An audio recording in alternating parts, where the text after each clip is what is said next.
Eli Quinn. All right, we want to.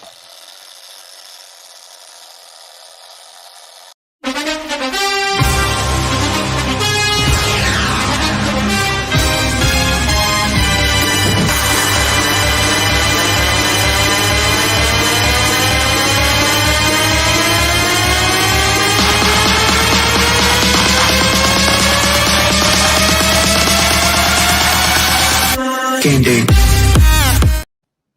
All right, welcome into another episode of Chiefs Focus Live. Today we talk a little Chiefs Bears, including Andy Reid, the matchmaker. The sky's the limit, and head out to the AFC West. My name is Quentin Morris, and now a guy who needs to listen to my Justin Ross takes, the old man, JP. Suck it. I love Justin Ross. How you doing, man? All right. We got a lot to get to here. Want to thank Thiz for producing the show, and Absolutely. You want to just head into it?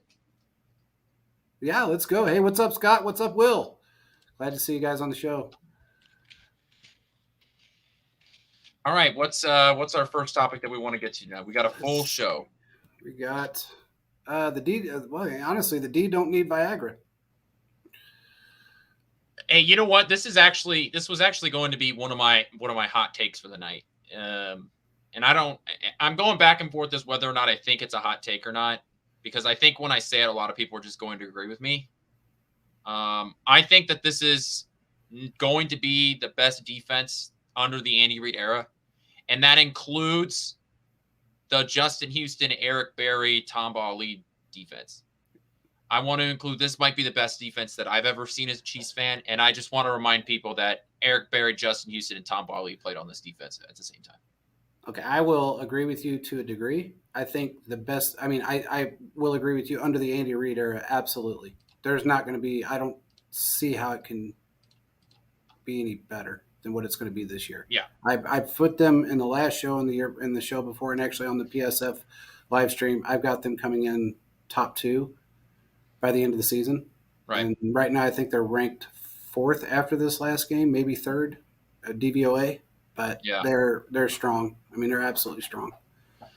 And I want to even add on to that. I think by the end of the year, Trent McDuffie is going to be a name known around the NFL. We saw him get the interception, right?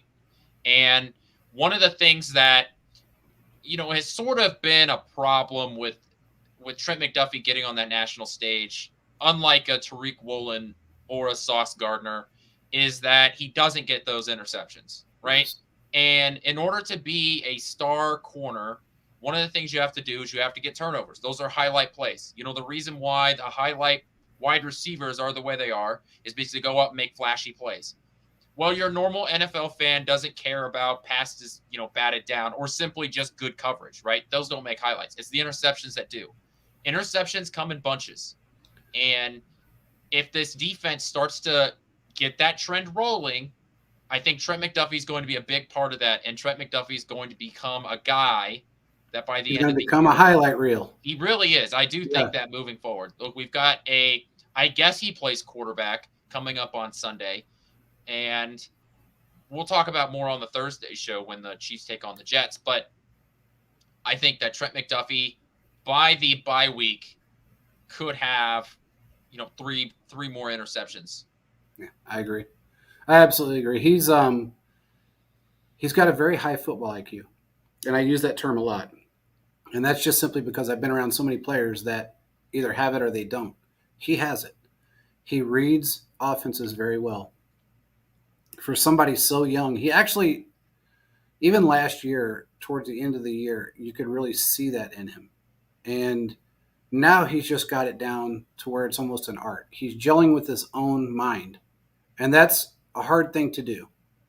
If you can gel with your own mind and your own intelligence, then you're scary. You're a scary force, and that's what he's doing right now. Right. I love this kid. I actually love everybody in our secondary, but he is a standout, unbelievably strong standout player. And I got to give a shout out to Justin Reid too, because he had a really good game last week. So, but Trent McDuffie, absolutely, he's just going to be a household name. And every team in the league is going to want him. And that's the guy, sorry, but when his time comes for a contract, If he hasn't had any injuries, we're not going to be talking about, oh, is he going to get traded? Is he done? Veach will not. He's finally liking these corners. He's liking the fact that he can draw from these corners and do what he needs to do with these corners. Where, if you remember, he was all about the safeties 4 years, 5 years ago. He didn't really care so much about the corners as he did the safeties. Now he's kind of done a flip, and he realized that you have to have solid lockdown corners and a couple of ball hawks, and he's got that with the group that he's got right now. Yeah, I'll be interested to see from a team building perspective what they do. We see that the Chiefs under the Veach era have gone out multiple times and have spent a ton of money at the safety position. And I brought this up and I'll keep bringing it up. I don't think Snead is back on this team next year, but the first, I think, superstar, because I do think that if McDuffie keeps this up, for another 2 years, and then the 5th-year option, if he keeps this up, I do think that you could probably put him in that superstar position. He'll be the first defensive back superstar that Veach has drafted. And it'll be interesting to see how your development changes and how you want to look at building the defensive backfield, because all of your, the draft is a lottery. So you scratch off all these lottery tickets. You finally got one that hits, and it's at one of the most premium positions in the NFL, one of the most difficult positions in the NFL. And you have one that can be, one of the best at their position, young and effective. So, what are you going to do from that? But, we can talk about that in the offseason. I just want to point out that they talked about this a lot on the broadcast, and I think it's important for us to bring it up again. This is the youngest defense in the NFL. Absolutely. And by far the youngest. The fact that they are this good this early, everything says they shouldn't be this good. Yeah. The Steve Spagnuolo effect, where everything about a Steve Spagnuolo defense says it takes time to gel. It's going to take, week 8, 9, 12, whatever is when they're going to peak out. This year's been different. And I think it's because you've got all these guys that are super young, super athletic. I think you can finally say that this is a Veach defense, because up until then, he was still using a ton of old pieces. Yeah. But now, the only guy that's left on this team is Chris Jones? Yeah, Chris Jones. So, which is a huge piece. But the fact that this is a Brett Veach defense built for Spagnuolo now, I think you can just see it all coming together to this being the best defense under the Andy Reid era and even before that. Also add to that, you brought in a really good secondary coach, and we got rid of Sam Madison, which was a problem, and you got one of the best D-line coaches in football. In fact, probably the best D-line coach in football, in Joe Cullen.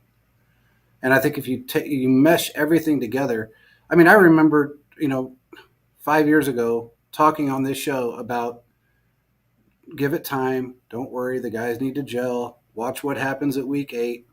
We start off 31st. We end up 17th. We end up 23rd. Now we're week 3 and we're 4th overall, maybe 3rd. That's insane, because we didn't expect that. Honestly, no one, I don't think anyone expected that. First of all, because of the younger players, but second of all, out of Steve Spagnuolo. But you add these other coaches in that have a little bit more pizzazz, a little bit more trust in their players. I think it's just everybody's gelling very well. Yeah. Let me ask you, it's just going to continue. Is this the best defense in the AFC? Yes.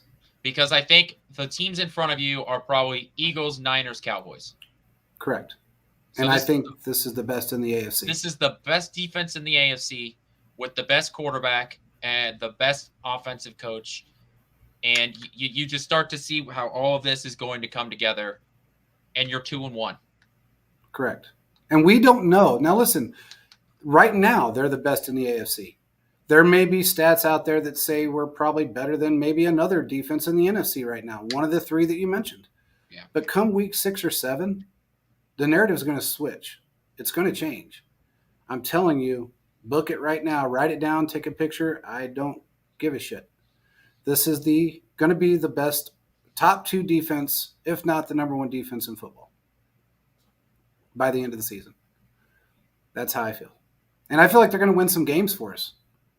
They're going to help these young wide receivers. I'd argue they already have. They have. They I'd absolutely argue that have. the defense won us that Jacksonville game. They absolutely did. They absolutely did.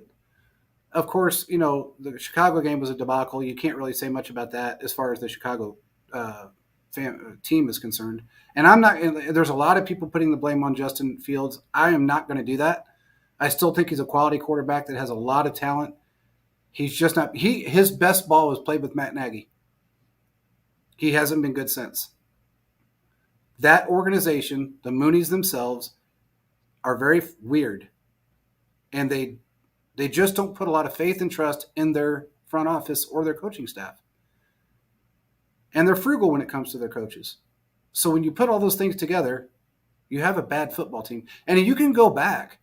Dude, you can go back. And the best football team the Bears have had was the 85 Bears. They haven't really done squat since then. Yeah. So, and what coach did they have? Okay, it was Mike Ditka. You're not going to, he was a great coach for them. I'm not saying he was a great coach for everyone, but he was a great coach for that football team. They've never had a great quarterback. Never. I think Justin Fields, and I'm going to say this, and people can hate on me all day long, I think he's the best quarterback they've had, even better than McMahon. McMahon wasn't a great quarterback. He was mediocre with a pair of sunglasses and couldn't sing very well. I don't know, man. Remember how I said you're old? I wasn't there yet, so I know you weren't, but I watched him, and he was not good. That defense won them everything. Similar to the Trent Dilfer situation with the Baltimore Ravens. The guy threw for 84 yards in a Super Bowl. Baltimore Ravens or Baltimore Colts? Cool. It was the Ravens. Smart ass. But there's no difference between those two. I mean, Dilfer was not a great quarterback. He was a quality backup. But he won a Super Bowl throwing for 84 yards because they had one of the best defenses in football. In fact, that year was the best defense in football. But then you look at the flip side of that and look at the Rams when they went to their Super Bowl run, through their little Super Bowl runs with Kurt Warner. They were putting up 50 points a game because their defense wasn't that great. Yeah. So, we have the best of both worlds right now. We really do. I mean, one last thought before we move on to our next topic is simply, look, we've been talking about this and usually in context with Josh Allen. We've been saying if Patrick Mahomes had a top 5 defense like Josh Allen did, then you would just pencil in the Chiefs for the Super Bowl. And I think we're heading in that direction now. And as long as, this offense continues to do the things that we're doing, there's no way to stop this Chiefs defense. There's no way to stop this Chiefs team unless they do something where they just, turnovers and do a bunch of stupid stuff. The Chiefs can only lose to themselves. Exactly. They can only beat themselves. And Scott, I forgot you were as old as I am. So you remember this. They did have an amazing running back. There was no better running back in football. I mean, it just is what it is. It was him and the defense. That's who won. That's who was the Chicago Bears in 1985. Okay. Now, moving on to the next topic, I guess. Andy Reid, the matchmaker. Now, how about this? I put this up on Twitter because I thought it was hilarious. Andy has changed so much. I have to say, this man, he's got that dry humor that he's just transcended into such a different coach. What's up, Chiefs Live? He's fun to be around. I think Patrick has changed him. And I know people are going to say I'm crazy, but I think he's changed him. I think Travis Kelce has changed him. The chemistry that those two guys have, along with the rest of the crew, has just made Andy an easygoing guy that just loves to have fun. And this is fun for him. It's easy to have fun when you don't got to stress about anything. You know, we've all been at work where it's not the work that sucks. It's the coworkers that do. Yeah. And so you dread going to work, not because you hate what you do, but you hate the people that you work with. Exactly. But then those days where you get to work with, your friend or the person that's like exactly like you, and you're just killing it at work, and you don't even have to talk to them, and you know what they're going to do. And so those days go by super fast. It's what it's like having Patrick Mahomes and Travis Kelce running your offense. Absolutely. You don't got to do anything. Instead, you can practice snow globing and pull that against the Raiders. Snow globing and corn dogging. I mean, that's Click that. I don't. It's to me.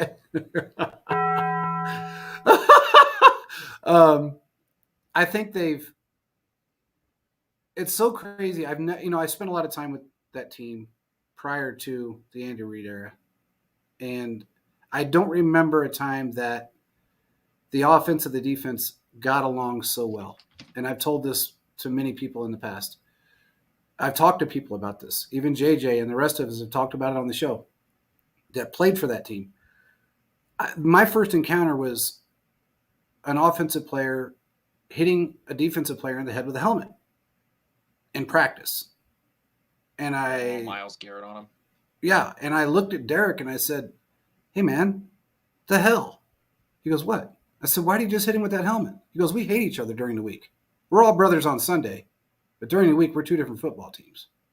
I don't remember a practice that there wasn't some type of a fight between offense and defense. Sometimes you had a kicker that got in the middle of it somehow. Now we just don't have that. Mahomes and Andy have brought continuity to the entire football team.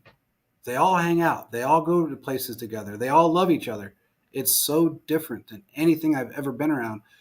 And I know I'm older, and it's hard for me to comprehend because I couldn't comprehend it then when I watched it happen. But seeing it over and over and over again for 15 years, it was very easy for me to go, okay, well, that's normal. This is not normal. Today's NFL is still fighting each other in practices. Josh Allen fought with his own offensive lineman. We don't see that. Oh, and by the way, I want to bring this up really quick. Somebody made a stupid comment on Twitter about Travis Kelce abusing Taylor Swift because he grabbed Coltrane by the face mask during practice and got into a little bit of an argument with them. What I want you to understand is that was a stupid comment, but also that player had been told 50 or 60 times, do not try to strip the ball in practice against these guys. If you're going to do it against the fours. Do it amongst yourselves. Practice on the sidelines by yourself doing it. Don't do it in a scrimmage game in practice, a 7-on-7 or an 11-on-11. And he did it anyway. So Kelce was just pissed. He was tired of the kid not listening. So anybody that wants to say Kelce's abusive or he's argumentative in practice, that's the second time in his 11-year career that he's gotten in an argument with anybody in practice. And it was for good reason. So the comment was stupid. It was just some troll putting it out because he's dating Taylor Swift, whatever. It is what it is. But I wanted to make that very clear because I asked around about it, and that's what I was told by numerous people within the organization, that Coltrane was told numerous times to stop, and he wouldn't stop. And that's why it happened. At some point, you hit somebody's breaking point, their boiling point, and that's what he hit with Kelce that day, and he was in a bad mood. Let's just leave it at that.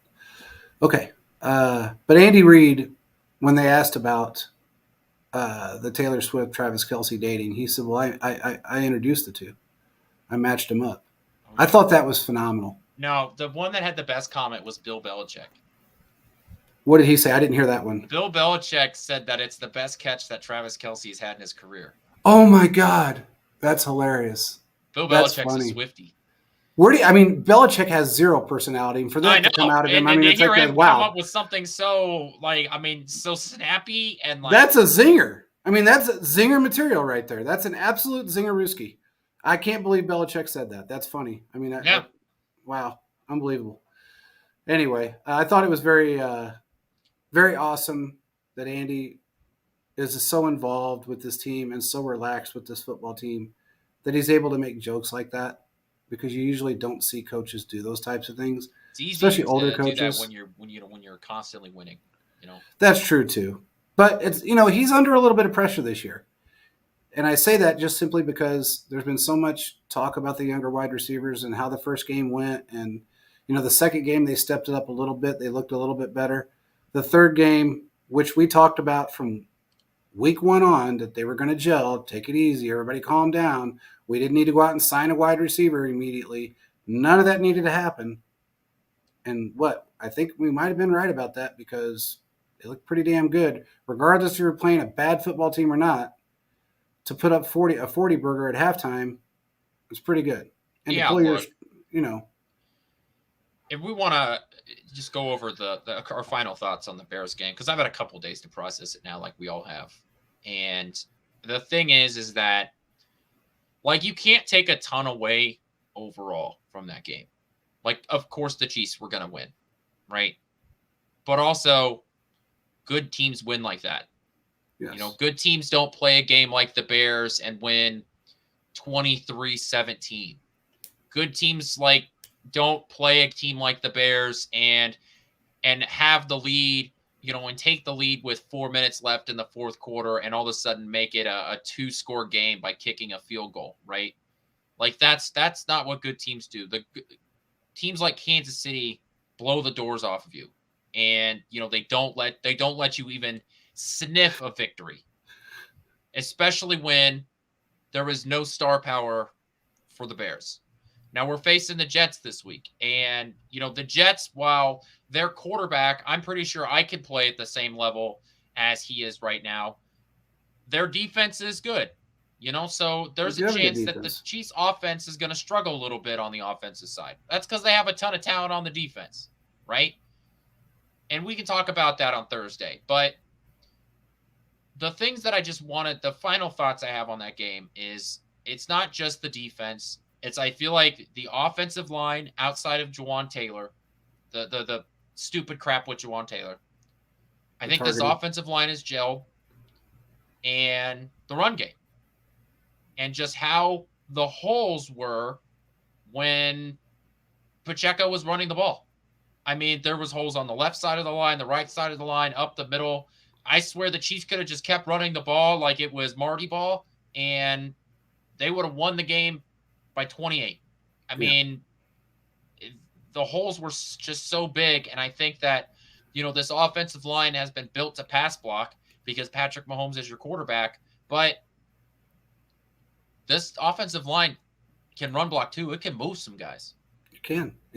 And I will say this, after what Andy said, look, I was actually surprised that Andy, I guess, even mentioned it, but he's doubled down on it now. That surprised me. Sorry to interrupt you, but I tweeted that out when I was listening to the press conference live, and I couldn't believe my ears when I heard that. Look, man, hey, you know what? He's finally fucking fed up with it. I mean, I'm sorry, but it's getting old, okay? I knew it when he lined up 79 and 74, and I swear to God, you could have put a laser on their back foot, and they wouldn't have been a millimeter off. And they called Taylor. That's when I knew, and that's why Andy did what he did. He lined him up exactly like that. And I said this before his presser. I said he did that on purpose. And then he made it very clear that's basically what he did. Without saying that's what he did. And for him to come out and say it's getting old, it's getting tiring, it's very frustrating, they need to get their shit together. That says a lot because Andy, what is this famous line when they ask him about the refs? I don't want to get fined. Or, he did not give a shit. Something like we got to get better, or we can't sit here and blame the refs. It's on us. That's sort of coach speak.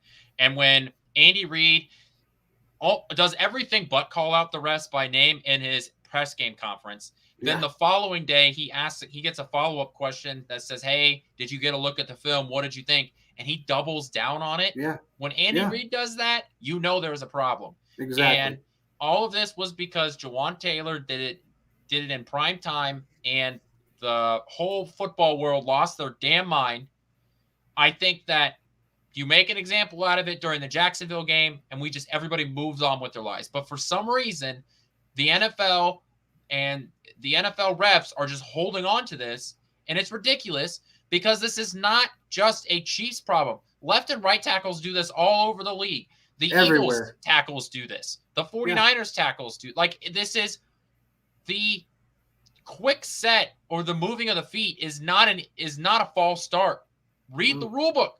You're not allowed, or you're allowed to kick that foot back as long as that foot doesn't hit the ground before the ball is snapped. So it looks like that he's moving early, but he's not, because that ball is snapped while his foot is in the air. Exactly. And the hole he's lining up incorrectly, his helmet has to be lined up with the center of Creed. So it's just nitpicky. It is, and it's targeting. And look, man, Andy even said it in the second presser. He said, if you're going to do this to him, you better do it to everybody else in the league. And they're not. They're not even doing it to both the tackles on the Chiefs. No, they're not. They're specifically going after Taylor. And I can tell you, when it started in the Detroit game, and they made a big deal about it, and then, Doug Peterson, of course, flipped the script because he didn't give a shit when he was doing it for him. Because it's not illegal. Exactly. But then he made a big deal about it. Then Doug Peterson made a big deal about it in the Jacksonville game. So it's just got to stop. I mean, at some point it has to end. There's shit that happens in every game, but you can't target one player, especially an $80 million player, and say, oh, by the way, we're just going to target your best offensive or your most expensive offensive lineman and make him look like the bad guy. That's bullshit. Yeah, because there are Chiefs fans out there that think that he's doing something wrong when he's not. When he's not. Absolutely. Because, I'm sorry, it's not any bash against Chiefs fans. If you don't know, don't say it. But he's not doing anything wrong. And now you've taken a touchdown off the board, right? That MVS touchdown 2 was taken off the board because of an illegal formation. Sidebar rant here. If it's an illegal formation, call the play dead. Like every other pre-snap penalty. I'm so tired of there being flags thrown on illegal formations, and you don't just call the play dead there. But whatever. I just think that we just need to move forward with it, and I'll be interested to see what happens this week against the Jets, because the Jets do have a good pass rush. This is a team that you need to be prepared to play for, and I don't want to see it anymore. Stop it. I don't either. It has to end now. And it's two different ref crews have done this to him 2 weeks in a row. And it just has to stop. It's time to end it. The NFL needs to step in and say, hey, quit fucking with this kid, and let's just move forward. Because if you piss off Andy and you piss off Patrick Mahomes and the Chiefs organization, then you got a whole new bag of problems that you don't want, because they're a very classy organization that normally doesn't say a damn thing. But now they're saying it. And when Andy has proof of it with the laser foot that he did, the laser lineup, and he says, here, why did you just call the one guy? And then probably pulled up film from, 15 other players that do the same shit. Why aren't they being called? Why are you targeting Taylor? What did he do to you? Who did he piss off? Just tell us. I think it's just because everybody was freaking out during the first game of the season, and they're just trying to make a point, and it's just gone too far. It's absolute bullshit. But anyway, moving on. Next topic. What do we got? Let's see. Oh, Travis, back to 100%. He made it very clear he is. He looked pretty damn good in the game. Yeah, he looked pretty good right now. It was convertible, too. Yes, he did. Look, this game shows you, and once again, I know it's against the Bears, but it shows you the power of having an elite offensive receiver. Yeah. Is that, him and Mahomes, like we talked about, are synced up. They're able to do things that other players aren't, just because not just their talent level, but they just know each other and know what each other need. And when Travis Kelce's out there to run, to beat those zones, to run the routes that just somehow finds him open no matter what, and then he's able to catch and run with the ball, there's nobody better. So they sat him out, and it hurt us in week 1, but I do feel like that he wasn't on a pitch count against the Bears. He was out there. He had his touchdown, and I don't feel like he was very, limpy or slow after the play. I think after the Jacksonville game, you could kind of see that it would still bother him a little bit. Not enough to, take him out of the game, but enough to where you felt that he wasn't running at full speed, right? When after he up to the line, after he would catch the ball. It just felt like something was missing. That wasn't like that during the Bears game. I think he's back at 100%. I think that's fair, or at least as 100% as you can be as an NFL football player in week 3. Yeah, and to go along with that, he's been on 2 different shows this week. He was on the Pat McAfee show, and Pat flat out asked him, "Are you really 100%?" He said, "Absolutely. I feel nothing." He said it's ancient history. He said, "I feel no pain. I feel nothing. I don't even think about it." See? Then he, weirdly enough, he went on Christian Cavallari's podcast and talked to her for a long time. About it wasn't just about his injury; it was about weird things. That really didn't really have anything to do with football. It was more about her podcast and the questions she had in a man's mind and different things of that nature. But he's getting around a lot more as a player and a personality. He's now dating a billionaire in Taylor Swift. I hope she doesn't break his heart to write a song. Catchy Kelsey, name of the album. Yeah. They did talk about that, actually, weirdly enough, on that Christian Cavallari interview. They talked about his show and how it worked out for him and, what he thought about it. And he said he knew pretty much after day 2 that there was absolutely nothing there with any of the girls that were there. But it was a show. He was contracted. Let's have fun. Let's finish it out. He said we were doing a lot of things that you'd never catch me doing. As far as going out to certain places, going to certain dinners, just different things that they set up for him. But he made mention of it and he made light of it, that it was fun for him. His brother gave him shit and some of the locker room guys gave him shit after that, like it was nobody's business. And he enjoyed it. He thought it was fun. But he is back to 100%. I think, if anything, maybe this stint with Taylor Swift will get him more rejuvenated, make him feel a little bit younger. He just looks good, man. And here, to your point, Quentin, when he's on the field, it relaxes every other wide receiver on that field. It makes everybody more comfortable because they know that he's there. It's just his presence. And I know some people may not understand that, but his presence alone makes you more comfortable while you're out on that field. It's no different. He's a leader. And when you're a leader and you have that aura around you and everybody's kind of like you're their security blanket to a degree while you're young and learning, that just makes guys play better. Yeah. It makes them a little more relaxed. It's like, young quarterbacks need a good run game. Absolutely. A good quarterback needs to have a guy. It doesn't have to be a tight end. It needs to be a veteran guy who has the ability to just always find a way to get open. When it's 3rd and 6, you're going to get 7. Yes. That's the kind of guy that every team needs, every good quarterback needs, every elite quarterback needs. It's just a guy that you can depend on, that when you need to hit that 2-minute drive to get that game-scoring touchdown, that game-tying field goal, he's the guy that you can turn to in 13 seconds to kick a field goal. That's right. I don't think there's any more to say about Travis. I mean, he's ready. He's ready to go. What a hell of a year.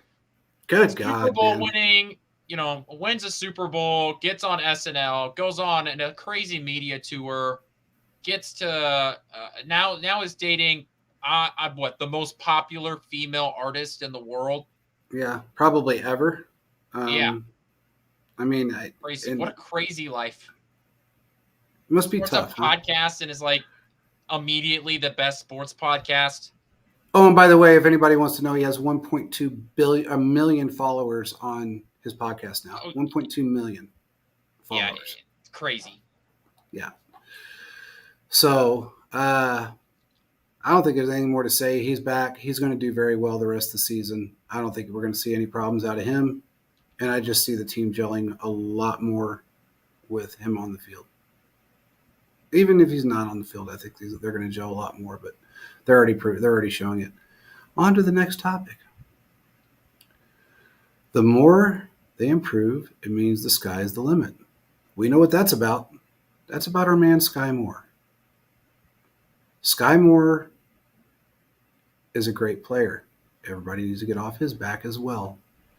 He's had a couple of drops in his NFL career, but he is a solid player all the way around, can get open, makes hard contested catches, got great hands, great vision, and he's learning how to play with Mahomes. And that's not an easy thing to do. What's your thoughts on Sky Moore? Look, this is a guy that I know had his rookie struggles last year, even more than just the punt game with punting, and I don't even want to get that much into it. We all know that it was a struggle. I think that he is starting to become a guy that I think Patrick Mahomes can depend on. Right, these first couple of games were always going to be who can Patrick Mahomes turn to throw the ball to. When Kadarius Toney and Travis Kelce aren't in the first game, what are we going to do? And I think slowly but surely we've seen Sky Moore start to become more involved in the deep passing game, which is something that I didn't expect. Right, we've seen him take a couple of big catches, and the more you can depend on a guy like Sky Moore, the better you're off. Another guy that I think Kansas City has turned to, Rashee Rice, right? Absolutely. He got so close to scoring 2 touchdowns. Poor guy, man. Is this going to be one of those things where he's like gonna get so close to the end zone like 10 times and just not find the end zone? Is that what I we're hope going to not. I hope not. I don't think so. I think he'll get there. I think it was just one of those things that it just happened in that game, Yeah. But I think Rashee Rice and Sky Moore to me are very similar. I just think that Rice to me is way ahead of schedule from my perspective because if you remember, some people don't. Some people, not to name any names, but thought I was a Rashee Rice hater because I said that he was going to get off to the slow start, and I'm not sure what production he's going to have this year. And you said he was going to have like 100 yards and no touchdowns or something. It was pretty sad. Argument for that was no rookie receiver has had 1,000 yards under Andy Reid, going back to Deshaun Jackson and Jeremy Maclin, right? And I don't think the opportunities are going to be there. Now we've got an injury to Richie James. Yeah. Rashee Rice, I think, is going to take that role of doing a lot of the over-the-middle stuff that James was brought in to do. So I think more opportunities are going to be there. And one of the reports that flew under the radar, and I'd love to know your thoughts on this, is that they were not teaching Rice all 3 wide receiver positions. They were only teaching him the one. He was just focusing on the slot. If you notice, he hasn't played outside. He's just working out of the slot.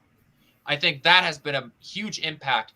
Maybe Andy Reid learned from last year that, look, some of these guys coming from some of these smaller schools, you can't teach them all 3 positions at once. Let's focus on one. Let's focus on the one I know you're going to be good at. This is most like what you did in college. Let's focus on that and worry about the rest later. I think that's why Rice has gotten off to such a good start, because they're like, hey, you were a slot guy in college. Let's put you in my slot offense. That's more complicated. But when you learn that, everything else becomes so much easier. That's why Rice has been so impactful in this offense and why I think he's been a much faster developing wide receiver than Sky Moore. I agree. They did throw a lot at Sky Moore last year. They had him everywhere. They had him outside. They had him inside. They on the left, on the right. I agree with you 100%. I believe Andy realized that, okay, let's take this one step at a time when you have basically an entire core of wide receivers that are fairly young, with the exception of, MVS and Kelce, of course. Everybody else is fairly young and most of them, almost all of them, are new in the system except for Sky Moore. So you have to ease him into it, and he's producing. in the position that he's comfortable in. Now you get past this season, he does very well. Next year you work on playing him on the outside. Maybe you put him on the slot on the opposite side of the field. Maybe you just keep him as your slot receiver because he's so fucking good at it. Yeah. You just don't know yet, But I agree with you. I think that's exactly what Andy did, and it was a smart move all the way around. And I think everything else will come a lot easier, especially playing on the outside is a little more difficult when you come into the NFL with some of these hardcore outside corners that can just really lock you down. Yeah, you're right. And it's harder to scheme up things on the outside. Absolutely.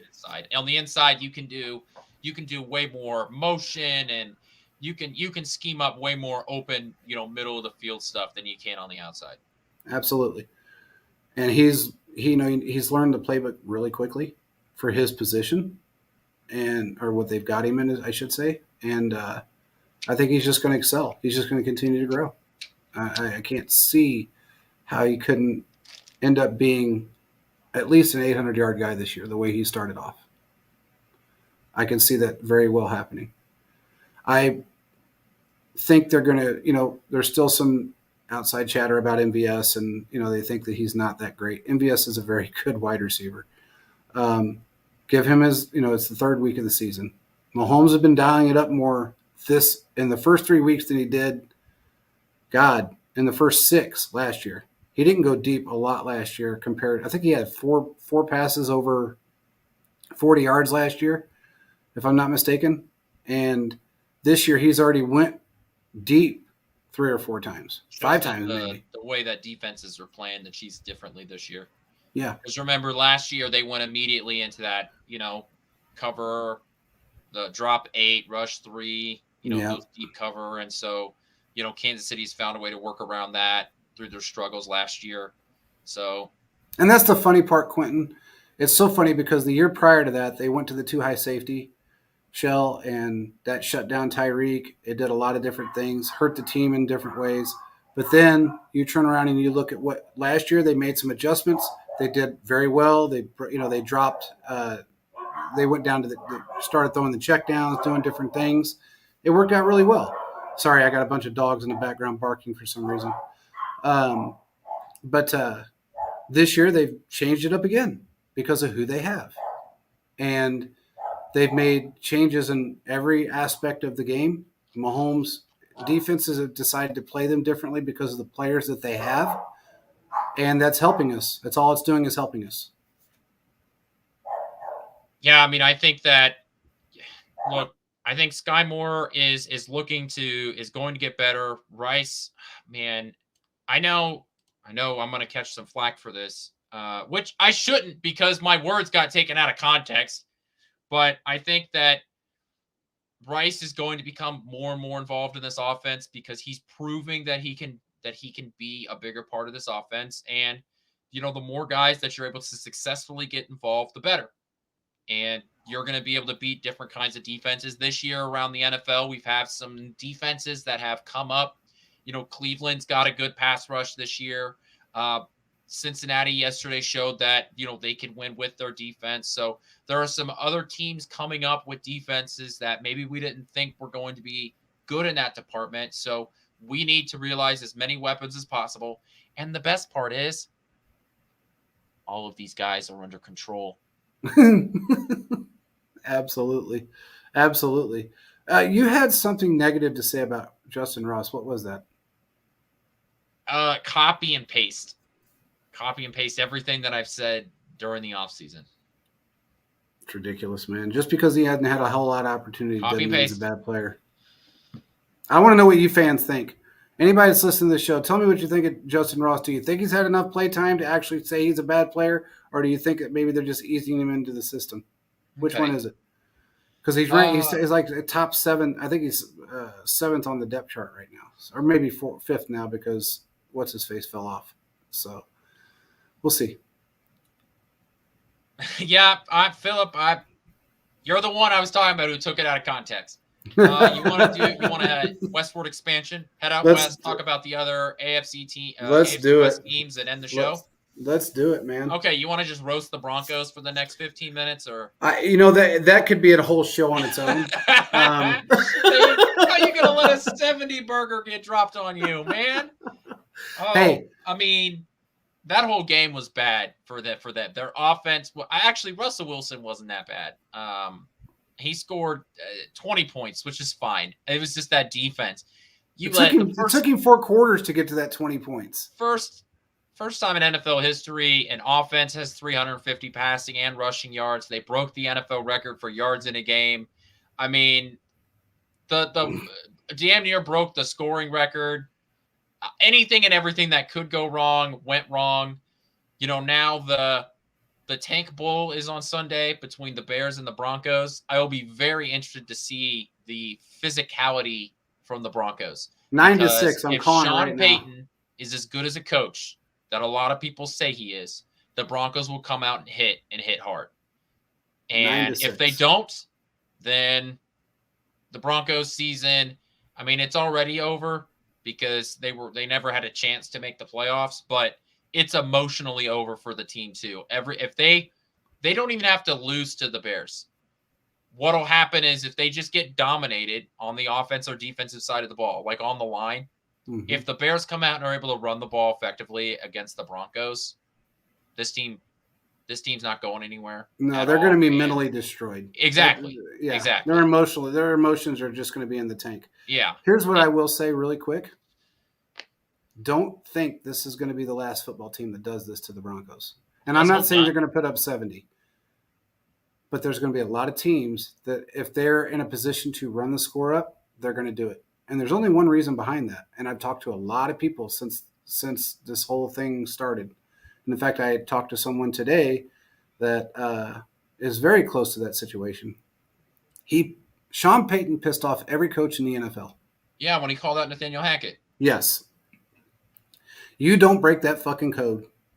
And if anybody doesn't know what the code is, look it up.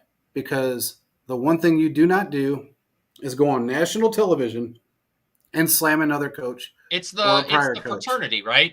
It's like the fraternity rules. You don't talk bad about another coach. Do not. That's just, especially a coach that just got fired, right? Correct. And that is something that I think we're going to see more of. And I think the other coaches probably all got on a fucking giant Zoom call and said, hey, blast this fucker because this is wrong. Look, Nathaniel Hackett is very liked within the NFL. Coaches like him, players like him. It's not just Aaron Rodgers that likes him. A lot of people like Nathaniel Hackett. I loved his dad. His dad was a great guy. He was actually with the Chiefs at one time. You cannot do that. And when you do, you better hope and pray that you have the football team that can handle the repercussions. And he does not have that. He does not have it. When they go up against some tough teams or some even mediocre football teams, they're gonna give the Broncos everything they have and more. That's exactly what's going to happen. Don't be surprised if the Broncos don't lose by 30, 40 points at least 5 times this year. That would be glorious, except for the fact that they would end up in the Caleb Williams sweepstakes, and I'd prefer if some of these good quarterbacks went to the NFC. Yeah, I agree with you there. Although they're not going to get rid of – I mean, I guess they would just sign him as a backup or something. But to me, he's a starting caliber right now. He could come into the league and start. So I would hate to see him go there. I'd like to see him go to a football team that's actually going to – I would really hate to see him go to the Raiders because they're just killing everybody. They suck. But that is not going to be the end of 40 burgers being put up on the Broncos. I'm just telling you. It's just not. And that's on Peyton. He's not – look, man, I've been saying this since he was with the Saints. And everybody said I was fucking crazy. I'm not crazy. He had a specific quarterback that he was very used to that was extremely talented. Way more talented than Russell Wilson. Way more talented. He had a higher football IQ. He had a better arm. He had better reads. He had better everything than Russell Wilson. He was a better quarterback. He didn't even want to work with Russell Wilson when the Broncos originally approached him because of the situation Wilson put the team in with his contract. And all of the rhetoric and the NFL talk, inner NFL talk that went around about Wilson being such a fucking diva. He didn't even want to go there. He was entertaining other teams. He went there because he made it very clear that he wasn't going to be that guy that gave Russell Wilson his private chef, his masseuse, his own medical team, his own office, and all the other bullshit that Russell Wilson got in his contract. And he took it all away. He doesn't have those things anymore. But then you come out and say something really stupid, and your rebuttal to that is, oh, I had my Fox hat on when I said those words. Yeah. I reverted back to being a Fox commentator. Really? Is that what you did? Or are you just an arrogant prick? Because, hey, and you know what? Karma's a bitch too, Quentin. Go back and listen to a show I had back 5-6 years ago when he was running the score up on every bad football team he played. And in the end of the third quarter, they're up by 35 points, and he tacks on 2 more touchdowns, knowing that they couldn't score. Karma comes back and bites you in the ass, and that's exactly what it's doing to him right now. And it's going to continue to happen. Doesn't hurt my feelings. No. I think Taylor Swift has a song about karma. But let's move on. Raiders, Steelers. That was the Sunday night game. Raiders lose again. Who'd have thunk it? I still think that even though the Raiders, I still think the Raiders are going to be just a team that falls apart late in the year. It seems like it might be starting now. There's some more drama coming out there about their players. Devontae Adams seems frustrated as a guy. He says that last year was about him, proving that he could be the guy without Aaron Rodgers. And last year was supposed to be the year where they figured it all out. And now it's about the winning, and they're not winning. And he's frustrated about it. The Raiders, man. Raiders gonna Raider. I don't have anything else to say about it.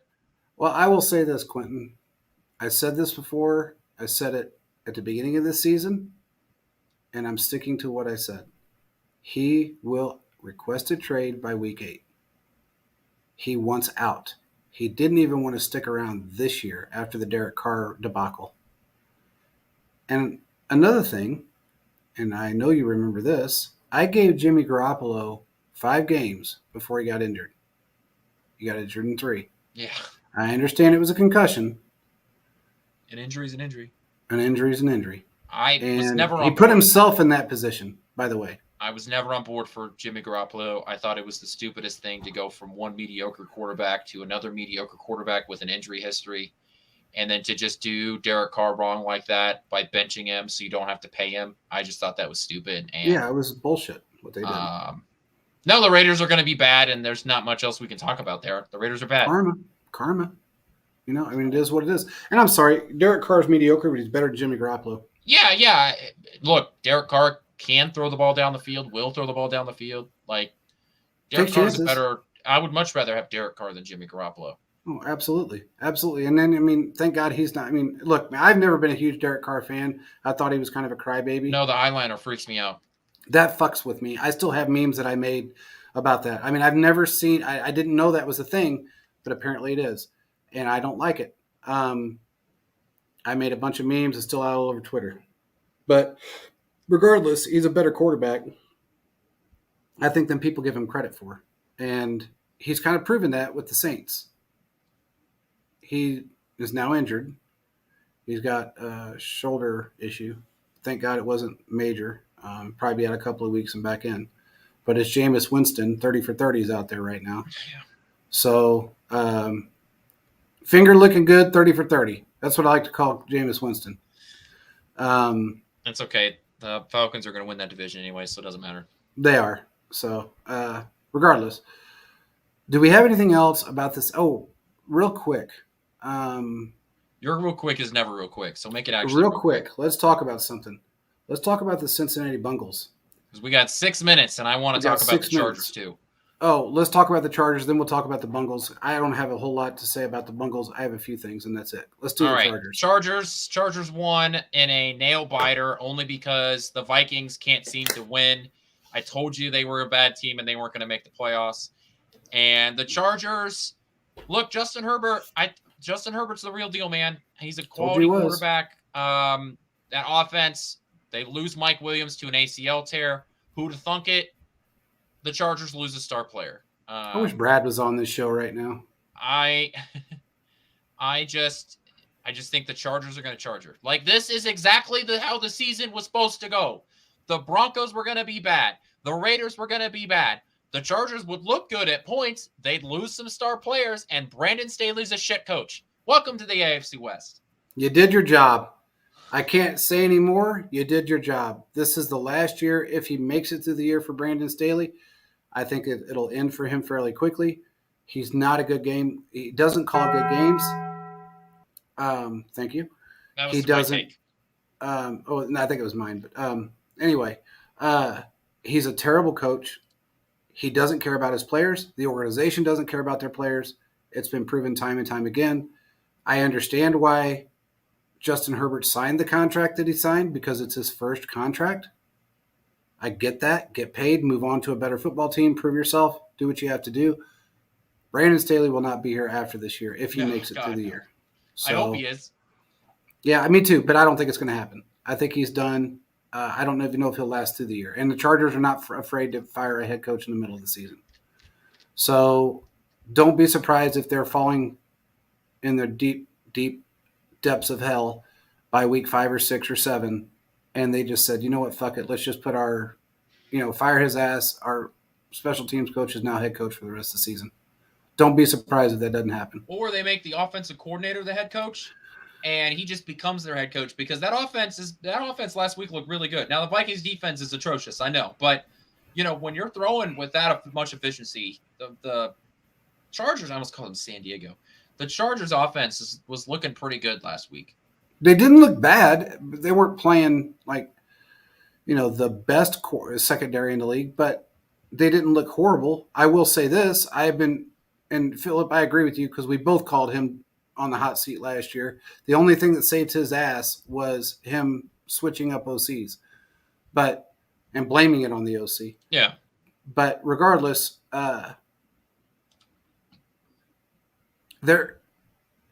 Justin Herbert is a quality quarterback. He deserves to be on a quality football team.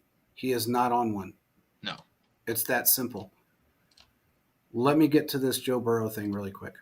Yeah. I disagree. Look, man, I'm glad he's not completely torn up yet. I have a feeling it's coming.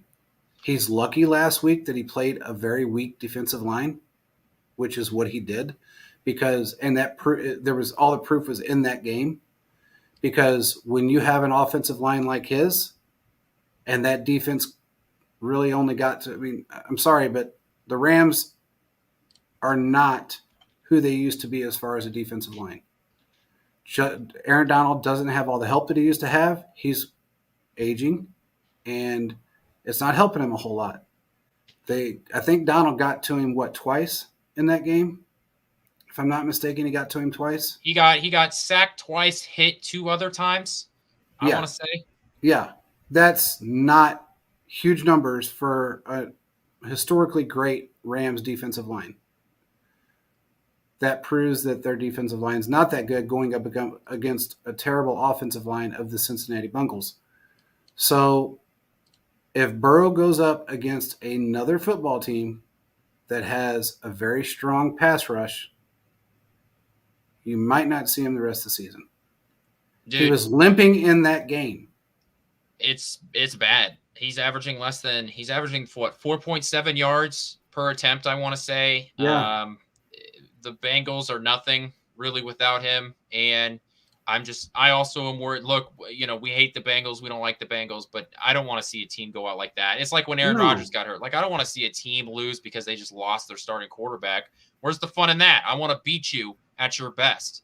Absolutely. And I'm just worried that the Bengals are going to screw Joe Burrow. He just signed that long contract. And, I'm just worried that calf injury can go to something else, because an Achilles. He's gonna overcompensate on his other leg. And then let's say something happens there. I just think that he needs to sit, and you have an ultra competitive guy who feels like he can play, and there's no safety valve there for him to be like, you need to sit your ass down and you're not playing. Like what Andy That, Reid did to Patrick Mahomes. yeah. You're going to get an X-ray, and that's that. I don't care what you think. And But that's the difference between the two coaches. His coach is like, oh, you think you're okay? Go ahead. Because we don't have anybody else that can do what you can do. But you know what? He's not doing what he can do. And he's already overcompensating on his other leg. So if for some reason he's putting a lot of pressure on his other leg and he gets hammered and ends up with an Achilles on his other leg or a MCL, or God forbid he tears his Achilles, because anybody that has ever played a sport should know that when you have a calf injury that he has, that is a precursor to an Achilles tear.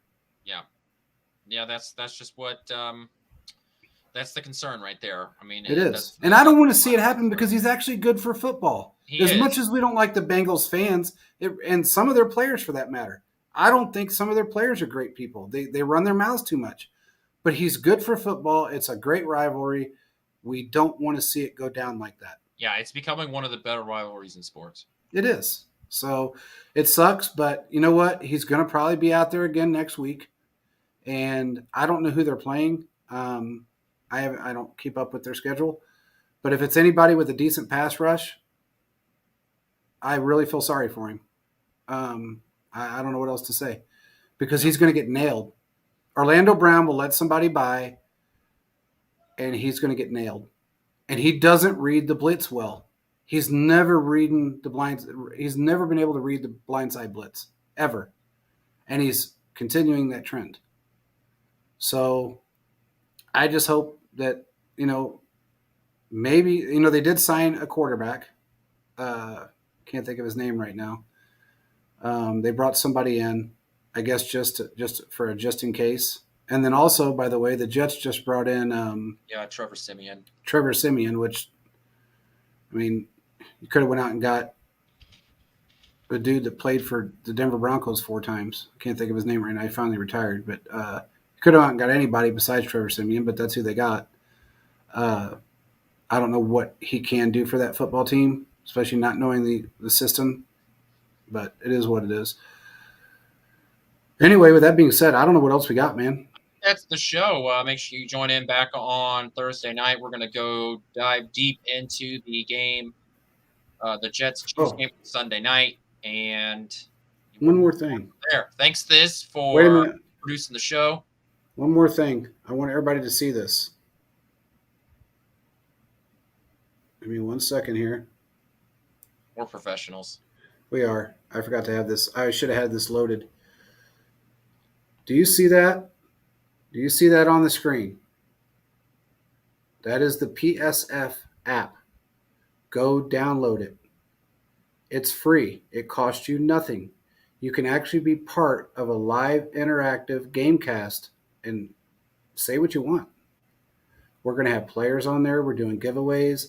It is an amazing gamecast, live gamecast that you can come on and talk about football and talk about the games and do anything you want to do. We're giving away power badges. We're going to give away a signed autograph, either whether it be a jersey, helmet, football, something to one of our power fans, or maybe 2. So make sure you join and sign up with just join and then follow Chiefs Focus and follow the Chiefs fan page. That's all you have to do. It's free. Join up. It's a lot of fun. We have a lot of people on. We're going to have guest analysts on, players. We've already had players on. It's going to be a blast. So make sure you join. We're doing it every week and through the postseason. And we do a midweek show, which will be tomorrow night at 6:30 Central Time. So make sure you're on for that. iOS and Android, just go to your app store. PSF. We appreciate everybody for joining. Thank you, Thiz, for producing the show. We're going to hope that continues because you're good at it and we're not. So with that being said, thanks everybody for joining. We will talk to you guys again on Thursday. Peace out, everybody.